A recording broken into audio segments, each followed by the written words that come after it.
everybody. Welcome to the podcast. Episode 411 in your ear, loud and clear. I got my quartz in my hand. I got my crystal energy. I do realize that a lot of you crystal chicks are a little cray. And I say that as one of your brothers. You're a little cray. You know what happens when the crystal's not in your pocket? Do you still harness the power? But I do enjoy crystal. My house is filled with crystals. I have a salt lamp. I've got a quartz lamp. I do love them. I love the story. I love the story of anything. I love a little folklore. I love having a talisman, something I can hold on to and have faith in. I don't think there's anything wrong with that. I think some people have too little faith. We see what happens to societies and people and neighborhoods and communities when there's no longer a connection or those bonds get sort of weakened. I mean, look at Los Angeles. It's a tough city to find a community in because it's so vast. So if you need a crystal to hang on to have a little faith in humanity, faith in yourself, go ahead and grab that crystal. They even have ones you can stick right up your hoo-ha. Obsidian. I met a witch once who told me to put obsidian inside of me. I did. I don't know if I ever took it out. It's up in there. I probably am going to give birth to a goose soon. Speaking of giving birth to a goose, I got poisoned by pork. I don't eat pork. Let me preface it by saying I don't eat pork. Pork is not something that has been on the menu. My mother used to eat it. My father ate everything. Joe Peluso ate everything. Sausage and peppers and onions on a hoagie. Dry. Weird. That's a weird food to eat. Nancy used to eat things that were body parts. And I'm like, damn, how broke were you? You know you're broke if you're eating liver and onions. She loved liver and onions. And I thought she was a vampire for so long. I was for sure certain my mom was a vampire. She had liver and onions and gave it to me once. I almost threw up. Thought I was going to die. I wondered where she got the liver. I thought it was a human liver. Told my friends, I'm like, my mom's eating human livers. She's a vampire. Don't tell anybody. I didn't tell anyone really because I thought that they would take me away from her and I was scared of her. Maybe that was a tactic. She never corrected me when I thought it was human. She just let me believe she was over here eating human organs. So gross. But she also used to eat a pork chop. I want nothing to do with the pork chop. Want nothing to do with a pork chop. I don't want to eat a pig. Bacon smells great. Sure. Do I ever miss a bacon, egg, and cheese? Absolutely. Once in a while, I'll even throw a slab of bacon down the gullet. Not against it. But pork in general, pig in general, is not an animal I want to eat. I can't even talk about it. But if I look a little slim, it's because I lost my weight in gold on a slice of pork. I blame my cousin. It's your fault, Allie. She was sick too, so I know it was the pork. And man, it shot me. It shot me through the moon and back. Cleaned me out. Cleaned me out good. I'm ready for bikini season. Nothing gets you ready for bikini season like a nice pork poisoning. Hey, you want to get bikini ready? Just get salmonella. You don't need a fit tea. You don't need any fancy supplements. You don't need a cool diet or a high nutrition or fancy just shake. You just need to get pork poisoning. I ate one piece of pork. I was down for 2 or 3 days. I could only eat watermelon after that. I was crawling around my apartment.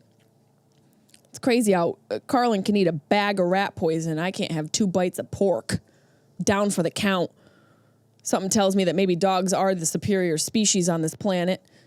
Carlin can just slam a bag of tomcat rat poison and run around. Carlin slammed a bag of tomcat rat poison, got a foxtail stuck in his paw, and ate a toothpick. He couldn't be better. I have 2 bites of pork. I almost died. Seriously, almost died. Had to call my neighbors to bring in rations to the place. Neighbor had to drop off a care package because I was crying out of parts you shouldn't cry out of. Things were leaking. And I'm here to tell you I survived. I survived, but barely, but I am ready for bikini season. So thank you, pork, for that. Love you so much, but not enough to eat you. No more pigs. I'm actually off the pigs for a while. I don't know how people do it.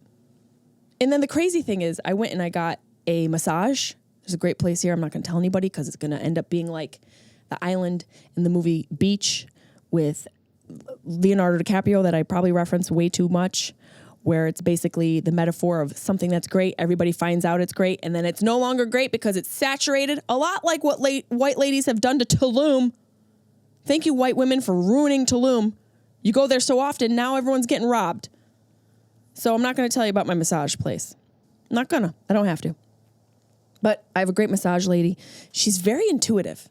You can tell when someone touches your body right away, you know if they're going to be good or not. And I realize this is a luxury, but this is also something that I need for my body. Traveling and how much, whatever I do to my body, I need to get it. It's like a body work, and it hurts when she does it. But out of nowhere, this is 2 nights ago, and I had to cancel my first appointment because of the pork poisoning. Porkgate 2024 shot me down. I had to go there a day later. I didn't tell them what happened, but she's rubbing me down. Juan, I call her number one. She's from Thailand. And her English is broken, but it's just right. And she's just so magical. She's a healer. She's a true healer. And she may be stealing my hairs and putting them into a voodoo doll. I don't know. May or may not. Allegedly. But I do love her. And she has fixed my frozen shoulder that I have. Shout out to Celine. And she was putting her hands on me the other night. And out of nowhere, she goes, "You can't eat pork."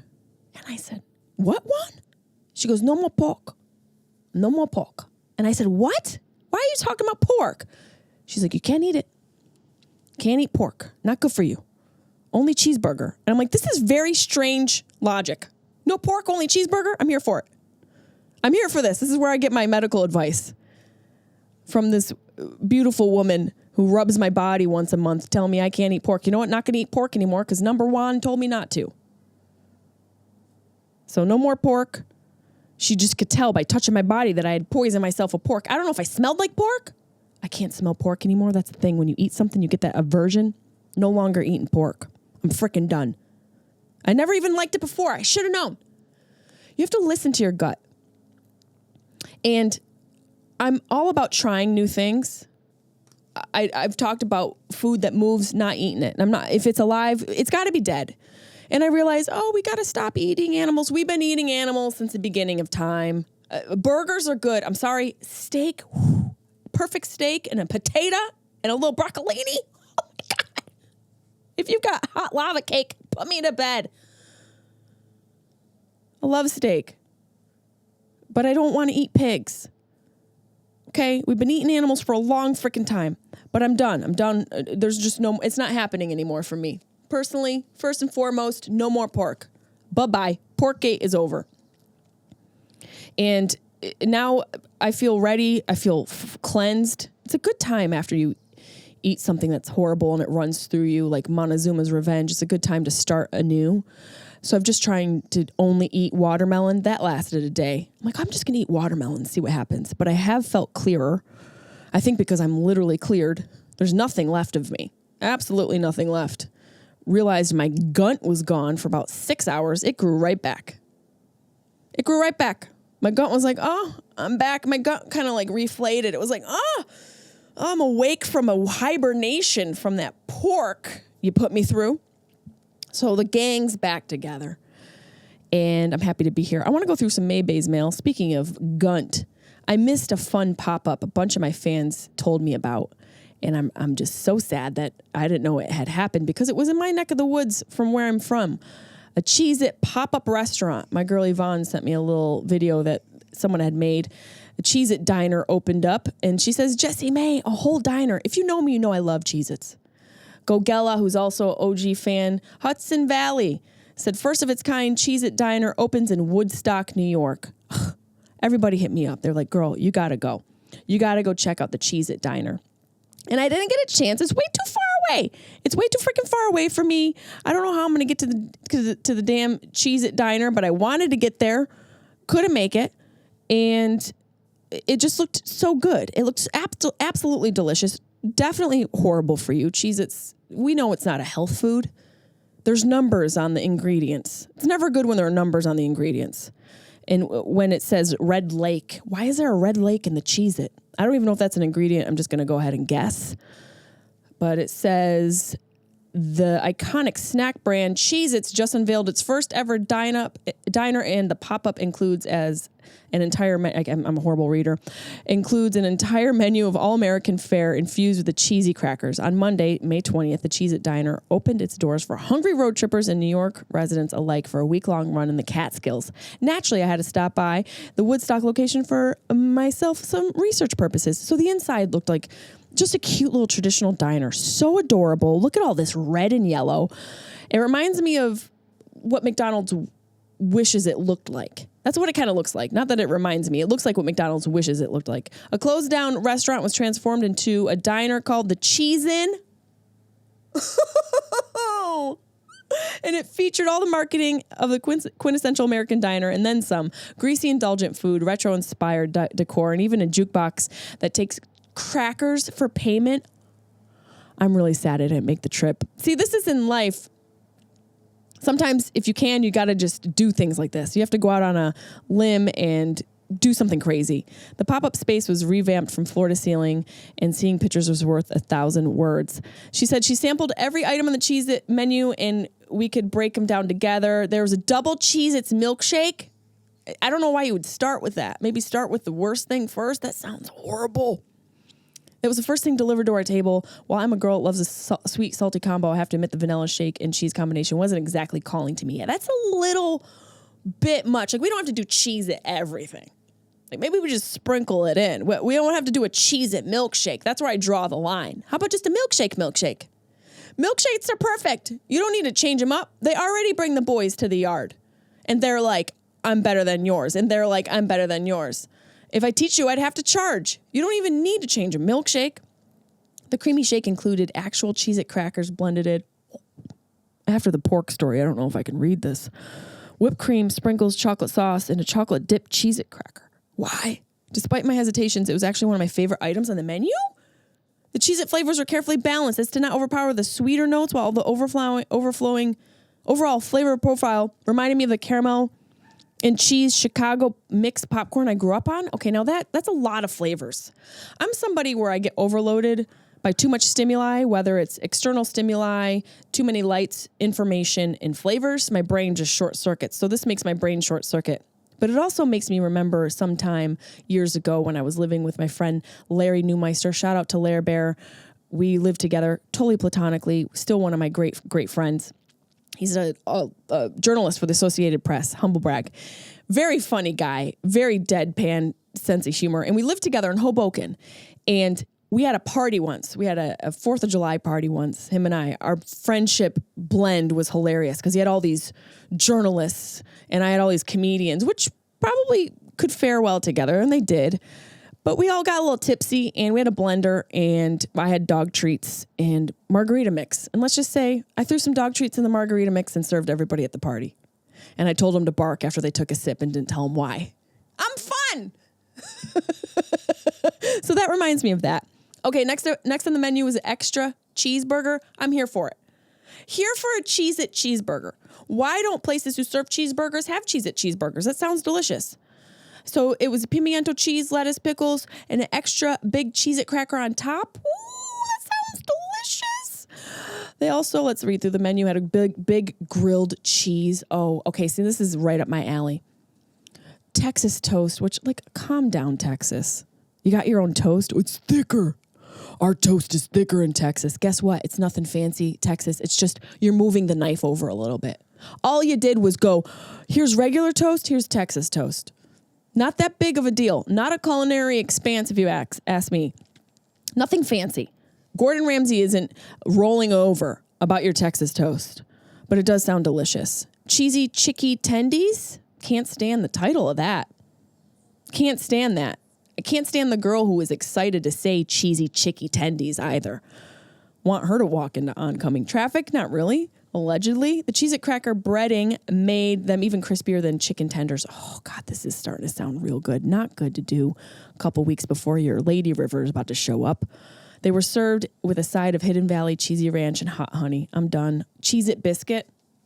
Why didn't I go? A Cheez-It biscuit, guys? This whole episode is just going to be about Cheez-Its. You know it sounds good, even if you don't eat this. Mac and Cheez-It was on the last list. was the last on the list before the dessert. Before the dessert, you had a Cheez-It milkshake. The pasta baked in a delicious and creamy white cheddar Cheez-Its I guess this is a tongue twister. The pasta was baked in a delicious and creamy white cheddar Cheez-It cracker sauce with a Cheez-It cracker crumble on top. You better order the dish as a full-blown meal. Oh, we can't because it's already gone. She went to the Cheez-It Taste It station to load up on her favorite cracker flavors for ride home and then hit the merch shop. Oh my God. She wrote her mom a sweet little postcard and picked up a retro-inspired tie-dye Cheez-It t-shirt to remember my time there. This is adorable, cute little article. It was written by, let's see if I can credit this girl. It was written on delish.com by Megan Schultziger. Schultziger. I don't want to try again because I feel like I'm going to slip a racial slur. So thank you for that cute little article. Another Mae Bae Mail that we got after you guys had sent me so many messages about me needing to go to the Cheez-It Diner that I missed was a message from a fan. I believe his name was Wes. I may have read this before, but I caught it and I wanted to make sure I shot him out. He said, Jessimae, what is up, yo? Thanks for all your pods, all your laughs, smiles, belly laughs, chuckles, your laughing snorts, all that you share out of your own words, all the way from Vancouver Island, BC, Port Alberni. Canna cheers, Wes. Shout out to Wes. If you have never been to Vancouver Island in British Columbia, highly recommend it. Whether they have a Cheez-It pop-up shop or not, you should travel. Vancouver is one of the most beautiful places I've ever been to. It's kind of the city of Vancouver. If I could express what it's like if New York and Seattle had a baby. It's a really beautiful, beautiful city that's surrounded by extreme nature that you probably could die in. But the actual island of Vancouver in British Columbia is just so gorgeous. Beautiful, beautiful, beautiful people. Excuse me. First hiccup. We have some news. We have some fun articles. First, I found this article that I wanted to talk about last episode, but of course, I forgot about it. But it's a really interesting article. It's on Tech News USA Today. Man or bear? Hypothetical question sparks conversation about women's safety. Now, this was particularly interesting to me because of the content I discuss when I'm on stage. And I have a whole bit.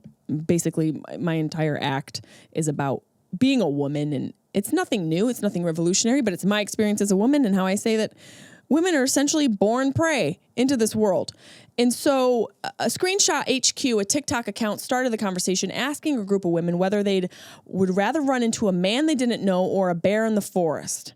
Out of the 7 women interviewed for the piece, only 1 picked a man. First of all, let me just tell you, I'm never even in the woods enough to encounter a bear. I'm not out in the woods, so I wouldn't even see a bear. I do, however, encounter sketchy men every week on my block. So I feel because of that, I'm going to have a better shot. I deal with these sketchy dudes all the time.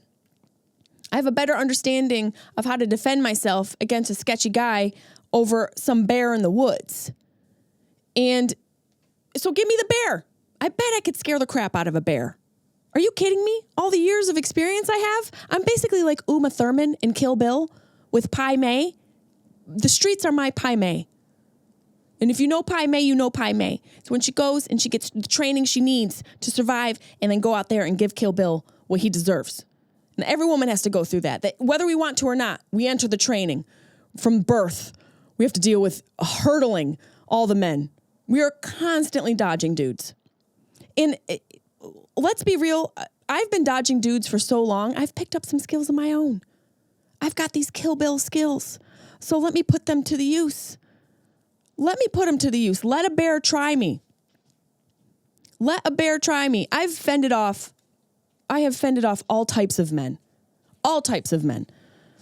I've fended off daywalkers, criminals, thieves, maniacs, PDOs, CEOs, bosses, unemployed, crackheads, clowns, crazy people, normal people. How many types of bears can there be? I looked it up. 8? 8? 8 bears? Pfft, bring it on. You kidding me? I can handle the bears. I looked it up. There's the American bear, the Asiatic black bear, the brown bear, the giant panda. Let's be real. That's just a stone guy in a bear suit. Can handle that. A polar bear. That's just a cold bear. Bring it on. I'll bring a cup of hot cocoa and a nice little flame. Warm that sucker up. And we also have a speckled bear, don't know what that is, and the sun bear. Have you ever heard of a sun bear? It says that it's the world's smallest and most vulnerable bear. How cute. And that it also looks like a man when it's standing up. I can handle that bear. I'll handle all those bears. Not going to handle a man. Don't want to do it anymore. So I'll see you in Yellowstone, Yogi. Bring it on. Taking the gloves off. We're going to do this dirty. Smokey says that the chances of wildfire is high today. Mama's coming in. Bring it on. I'm going to do that thing that Uma Thurman did with the fucking 3-inch punch. This thing to the bear. Then I keep flicking its nose because I'm sick of fighting dudes. No more. So many different types of dudes. Tall ones, short ones, confident ones, scary ones, rude ones, nice ones. Smile. Why don't you smile? Why aren't you smiling today? Oh, you're beautiful. You don't like compliments? You don't like compliments? I'm exhausted. At least a bear doesn't talk. I bet the bear and I would get along. Bear's like, oh, whew, tough out there, huh? Just there scratching its back. Maybe it wouldn't treat me the way it treated Leonardo DiCaprio in The Revenant. I think I could totally handle it. There's another interesting article. They said a bunch about, obviously women are going to choose men, and probably just a lot of them are joking. A number of women echoed the response given in the original video, writing in the comments that they too would pick a bear over a man. The hypothetical has people split, with some expressing their sadness over the state of the world. The state of the world is always going to be wild. As long as there's humans, it's always going to be wild. And others cracking jokes, and some men were flabbergasted. Is the bear a safer choice? No doubt, many say yes. Well, that's because women don't have experiences with bears. We have experiences with men, so we're basing it off of that. Okay? We're basing it off our previous experiences. Hey, if you guys don't like the responses, change it. You have the opportunity to change it. Go out there and change it. Start changing it. You ever see the black bear on the swing? They look fun. They're cute. They get spooked by puppies. They're just adorable unless they're hungry. And that's the same for all of us. There was this interesting article that inspired me. It was in the New York Times, and it was about the University of Massachusetts in Dartmouth. They had a speaker come out, commencement speaker. It was Rob Hale, a billionaire philanthropist from Boston. He returned and spoke to the students. So the 1,200 graduates of the University of Massachusetts thought that they knew what they would remember most about their ceremony: the supremely bad weather during the outdoor ceremony, and they all sat drenched and shivering in a torrential rainstorm. And as they prepared to collect their diplomas, the commencement speaker, he came back to the podium because I guess he was there for a little bit and came back, and they didn't realize what he was going to say. He brought along with him 2 cash-stuffed duffel bags that he would hand to every graduate, $1,000 total as they cross the stage, $500 to keep for themselves and $500 to give to any good cause. And he says, honestly, if you guys ever met someone who lost $1 billion, this guy lost everything. He's a billionaire, and him and his wife, I think in 2023 or 2022, gave $1 million a week away. Every week, $1 million. Can I get like a portion of that? And a lot of you are probably like, oh, tax write-off, but still the generosity. And can you imagine losing $1 billion? He lost $1 billion. $1 billion. I've cried over losing a 20 spot. You ever lose $5 and you're like, damn it, I had $5. It was in my pocket. I lost it. So this guy is extremely generous. And I thought this was such a good idea. $5 to give and $5 to keep. I guess he called it gift or give. A gift from him to them, and they have to give to somebody else, essentially a gift to somebody else. It's the 4th Massachusetts college campus in the last 4 years where Mr. Hale has thrilled graduates with his signature split gift. Each time he has selected a public school with high concentrations of first-generation and lower-income students who have worked their tails off to get there, he said. Is this guy cleaning cash? It's a lot of money to give away. Maybe I'm a little jaded. I'm obviously very, very inquisitive, and I question everything. It's giving Ozark. I mean, give away some of your money. Jeez, is his wife okay with this? If my husband was giving all this money away, I'd be like, are you dying? And by the way, hello, I'm right here. I've got trips I want to go on. I'm going to be sad after you die. Who's going to fund my grief vacation? These students are going to go away. I'm never going to be able to contact them. I'm going to call every one of those students that you gave that money to and tell them I need it back because I'm sad that you died. This goes beyond generosity, almost into compulsion, but I think it's a good compulsion. Tony DaCosta, a graphic designer major who graduated with high honors, considered giving his $500 to a charitable organization, but then decided instead to hand it over to an acquaintance of his mother, someone he's never met who suffered from an illness, struggling to pay bills. To me, that's so sweet. I think it's a great choice if you've got proof. If you've got proof, because everyone and their mother and brother have GoFundMe pages now, and everyone's sick. And they ruin it for the good ones. It's the boy and girls and men and women who cry wolf on these really well-intentioned websites and funding sources for people who actually need it. They ruin it for them. But I call a scam. You got to make sure if someone's like, oh, I'm sick. I need help. Can I get some money? You know, my kid's sick. I broke my knee. My boyfriend left. Whatever it is, these people come up with all sorts of ideas to raise money. And I'm just saying, maybe just make sure. You might want to do a little due diligence if you're going to give it to an actual person, unless you know for sure it's true. But by the way, guys, I could use my what did she say? I have an illness and I'm struggling to pay bills. No, I would never put that on me. I hope he helped her and I hope she's okay. This guy says, last spring, see, this is where I really respected the guy because I thought, okay, he's just out here giving money. And I look at everything objectively and I'm always questioning things. And I love a debate. And I thought, well, this guy's giving away money to lower income, to first generation. Maybe he's just trying to make himself look good. And that's on me. That's just rude. This guy's just got generosity in his heart. And it's a great thing. Regardless if he gets a little tax break or whatnot, he's helping people.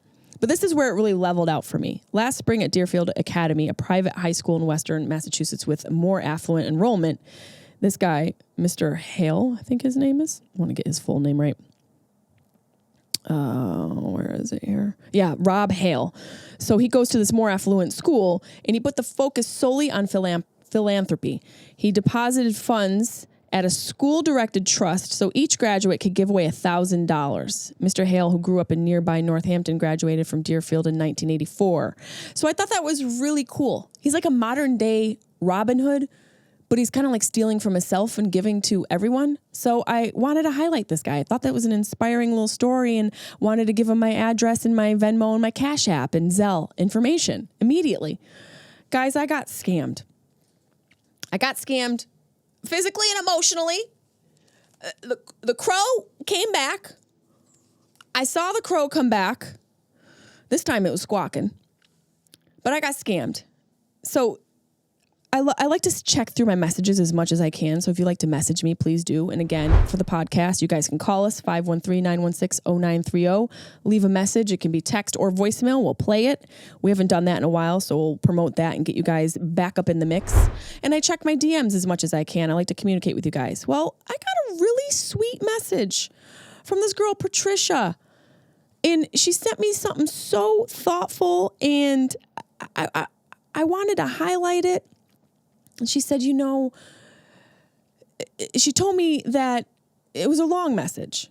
Okay. And she says, I was scrolling through YouTube videos on my mobile phone and suddenly a video from your Jessimae Peluso YouTube channel came in front of me. I've been watching your entire video with fascination. Then I watched the rest of the video on your YouTube channel, and every YouTube video is truly appreciated. Your content fascinates me. Keep gifting us with your awesome video content forever.